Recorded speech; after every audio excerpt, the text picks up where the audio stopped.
మానవత్వం మంట కలిసింది. భూతగాదాలో నెలకొన్న వివాదం కుల బహిష్కరణకు దారితీసింది. కులం మాట వినడం లేదని బహిష్కరణ చేసిన కులస్తులు చివరికి చనిపోయిన ఆ కుటుంబాన్ని పట్టించుకోలేని పరిస్థితి.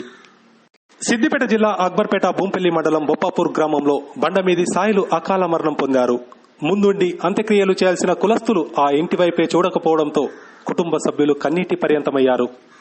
చనిపోయిన బాధ ఓవైపు, కులస్తుల బహిష్కరణ మరింత బాధిస్తుందని వాపోయారు. కావాలని కుటుంబంపై కక్షగట్టిన వారిపై కఠిన చర్యలు తీసుకోవాలని మృతుడి కుటుంబ సభ్యులు డిమాండ్ చేశారు.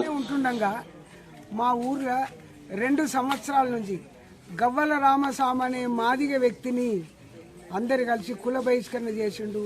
ఇప్పటి వరకు వాళ్ళ ఇంట్లో మనిషి చచ్చిపోయినా ఏదైనా వాళ్ళంతా వాళ్ళే పడిసేస్తున్నారు. కానీ మరి మా దగ్గర కులపొళ్ళు ఇట్లా అంటే నీకు బంద్ అని, అంటే నాకు బంద్ అని, నీ భూమి నాకు ఇవ్వకుంటే బంధు, లేకుంటే ఇంకోటి కాకుంటే బంధు, ఇట్లా మరి మా ఊర్లోనే ఉన్నదా ఇంకెక్కడైనా ఉన్నదా?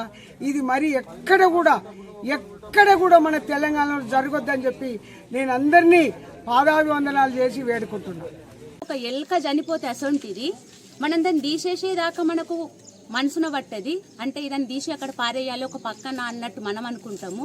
పక్కన ఒక కుక్క చనిపోతే ఎవరినో పిలిపించుకొని ఆ కుక్కను తీసేపించుకుంటాము.